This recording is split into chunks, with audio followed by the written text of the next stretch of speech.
High guys, welcome back to Karthikeya Automotives. So ఈ రోజు అయితే నేను మీకు ఒక అడ్వెంచర్ టూర్ అయితే చూపించబోతున్నాను. వీడియోస్ అప్లోడ్ చేయక ఆల్మోస్ట్ 4 months అయిపోయింది, ఎందుకంటే మ్యారేజ్ పనులలో పడి నేనైతే వీడియోస్ అప్లోడ్ చేయలేకపోయాను. సో ఇప్పుడు మనం తార్ ఒక మౌంటైన్ అడ్వెంచర్ అయితే చేయబోతున్నాము. సో ఈ రోజు అసలు తార్ ఫుల్ ఫ్లెడ్జ్ ఎట్లా యూజ్ చేస్తాము, మనం దాన్ని ఫోర్ వీల్ డ్రైవ్ హైలో ఎందుకు యూజ్ చేస్తాము, ఇవన్నీ కూడా మీకు చూపించబోతున్నాను. సో తెలుగులో నేను చూసినంత వరకు తార్ కి ఒక అడ్వెంచరస్ గా ఎంత బాగా చేసిన వాళ్ళు లేరు. సో ఇప్పుడు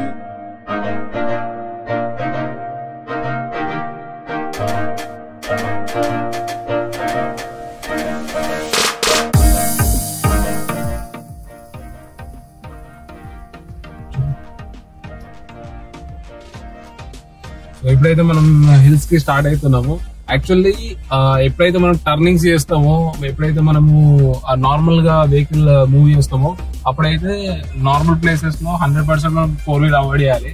ఎందుకంటే టర్నింగ్ చేయడానికి స్టీరింగ్ కానీ ఆ మూవ్మెంట్ కానీ కష్టం అవుతుంది, టైర్ జంప్ అయితే ఉంటుంది. సో ఇప్పుడు మనం చూడొచ్చు, ఈ ప్లేసెస్ లో 4-wheel హై పనిచేస్తూ ఉంటది.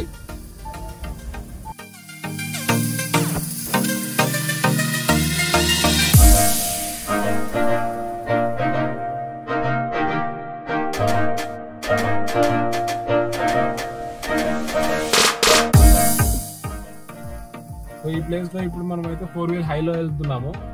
అని గేమ్ చూపితే ఏమవుతారా, దాన్ని నన్ను చూపించాలరా. సో ఇప్పుడైతే మనం 4-wheel హైలో వెళ్తున్నాము.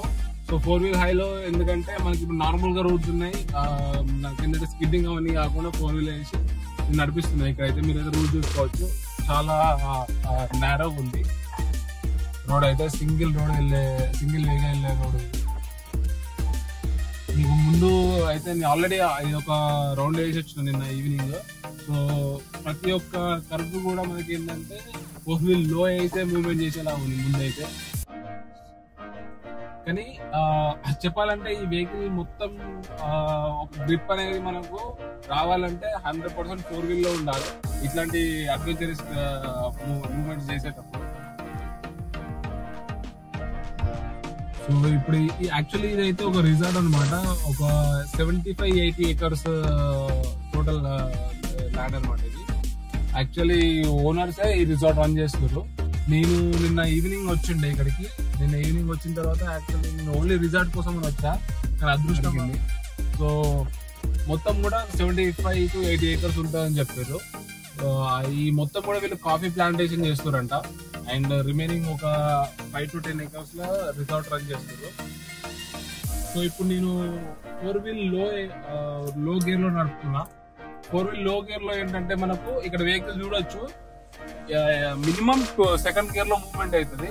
ఇప్పుడు నేను వెహికల్ ఆపుతున్నా, వెహికల్ ఆపి ఇప్పుడు మూవ్మెంట్ చేయాలంటే మినిమం సెకండ్ గేర్ అయితేనే అవుతుంది. ఎందుకంటే ఫస్ట్ గేర్ వేస్తే కంప్లీట్ మనకు పుష్ అనేది ఇస్తున్నాను అనమాట. ఫస్ట్ గేర్ వేస్తే మనకు 5 స్పీడ్ 5 km/h కన్నా ఎక్కువ మూవ్మెంట్ కాదు. సో సెకండ్ గేర్ వేస్తే మనకు హార్డ్లీ 10 వెళ్తుంది, 10 to 15 వెళ్తుంది. సో ఇంత ఎత్తున్నా కూడా మనం సెకండ్ గేర్ లో మూవ్ చేస్తున్నాము. అంటే that is the power of 4-wheel లో అనమాట.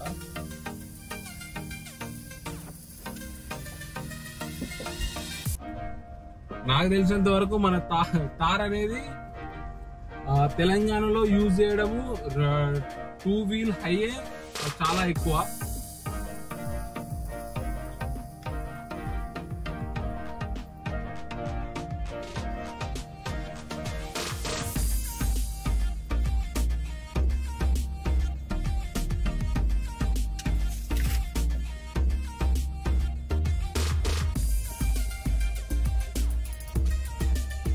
సో ఇప్పుడు మనం 4-wheel లో రన్ చేస్తున్నాము. సో ఇదే క్లైంబింగ్. ఒక్కసారి మనం 4-wheel హైలో చేస్తే ఎట్లా ఉంటుందని కూడా చెక్ చేద్దాము. సో కొంచెం ముందుకెళ్తే మనకు ఒక హైట్ ఉంటుంది, అక్కడ చెక్ చేద్దాం. 4-wheel లో రన్ చేసాం వెహికల్. ఇప్పుడు ఒకసారి 4-wheel హైలో వేసి ఇంత హైట్, ఒకసారి ఈ హైట్ ఇంత హైట్ మనం ఎక్కుతుందా లేదా, అసలు ఎంత పవర్ ఉంటుంది 4-wheel హైలో కూడా చూద్దాము.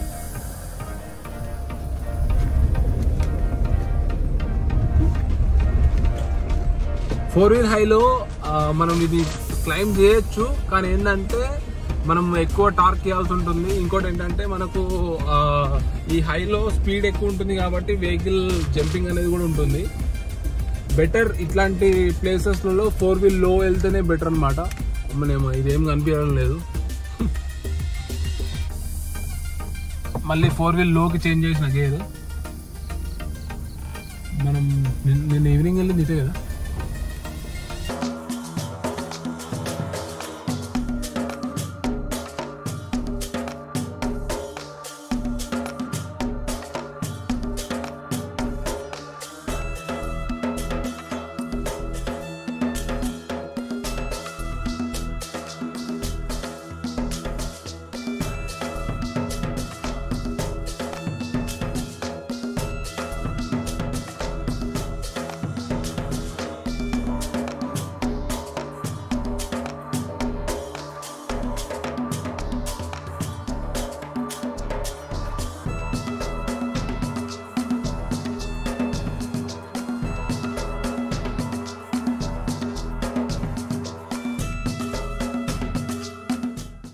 హిల్ డౌన్ అవుతుంటే మనకు కూడా ఈ 4 wheel లో అనేది చాలా బాగా సేఫ్ సైడ్ లో ఉంచుతుంది అనమాట. ఎందుకంటే మూమెంట్ అనేది స్లో ఉంటుంది కాబట్టి మనకు ఎక్కువ స్పీడ్ కాకుండా ఉంటుంది. హిల్ డౌన్ లో మనకు ప్యాత్ అవుట్ కాకుండా చూసుకుంటుంది.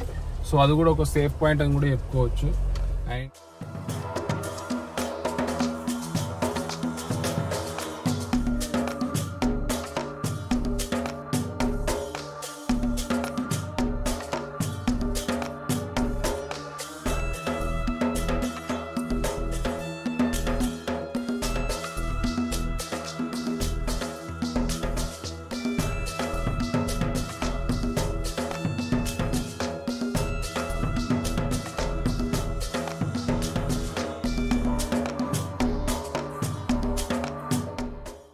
డిక్లైన్స్ ఉన్నప్పుడు మనకైతే వెహికల్ చూడొచ్చు. నార్మల్గా గేర్లో ఉంటే మాత్రం 100% స్పీడ్ వెళ్తుంది. సో లో గేర్ వేసి మనం మూవ్మెంట్ చేస్తున్నాం కాబట్టి మనకి ఈజీ మన కంట్రోల్లో ఉంటుంది వెహికల్. కానీ అడ్వెంచర్ చేసే వాళ్ళకైతే ఇది మంచి ఎక్స్పీరియన్స్ అని చెప్పుకోవచ్చు. ఈ ప్లేస్ గురించి మొత్తం కూడా మీకు డీటెయిల్గా చెప్తాను. యాక్చువల్లీ ఇది అన్ఎక్స్పెక్టెడ్గా రీచ్ అయిన ప్లేస్ అనమాట.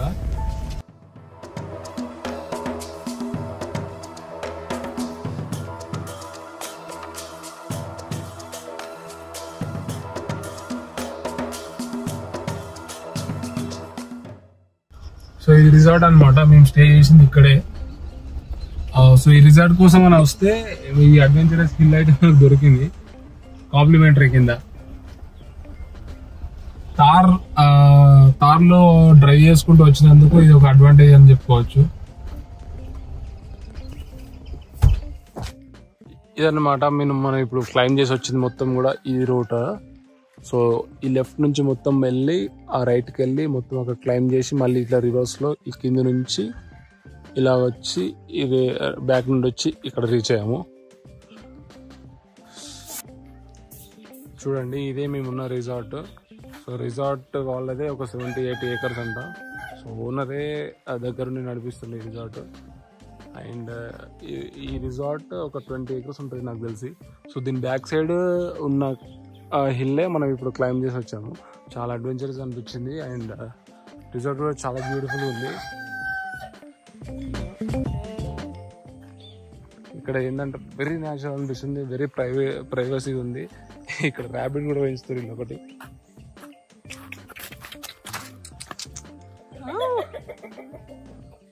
కోడి ర్యాబిట్.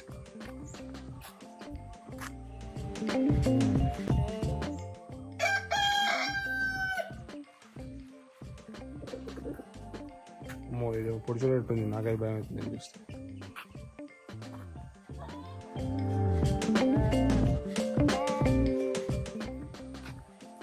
యాక్చువల్లీ విషయానికి వచ్చినట్టయితే చాలా ప్రైవేట్గా ఉంది మనకి రిసార్ట్ అయితే. అండ్ చుట్టూ చూసినట్టయితే కొండలే మొత్తం. ఓన్లీ ఇక్కడ ఒక 3 families ఉండే లాస్ట్ నైట్. అండ్ ఓనర్స్ ఇంకా మేము అంతే. ఇంతకు మించి ఇక్కడ అంటే ఇది ఎంత రిమోట్గా ఉందంటే ఇక్కడ వచ్చే పవర్ కూడా మనకి వోల్టేజ్లో డిఫరెన్స్ వస్తూ ఉంటుంది, ఫ్లక్చువేట్ అవుతూ ఉంటుంది. So that's the remote area అనమాట. ఇక్కడ నుంచి సిటీకి వెళ్ళాలంటే మినిమం ఒక 20-25 kilometers పడుతుంది. 30-32 minutes పడుతుంది. 16 kilometers ఏమో ఉంది బయటికి. ఇక్కడ ఇంత పెద్ద చెట్టుకి ఉయ్యాల కూడా పెట్టేసారు ఇక్కడ. అండ్ ఇక్కడ మనం చూసుకున్నట్టయితే ఫిష్ కల్టివేషన్ పాండ్స్ అవి.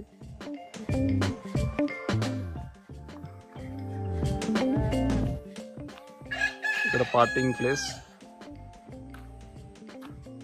అండ్ మాకు కిచెన్ కూడా ప్రొవైడ్ చేస్తారనమాట. సో యాక్చువల్లీ రూమ్స్తో పాటు రూమ్స్ వాళ్ళకు వచ్చి కుక్ చేసుకునే ఒక కిచెన్ కూడా ఇచ్చారు.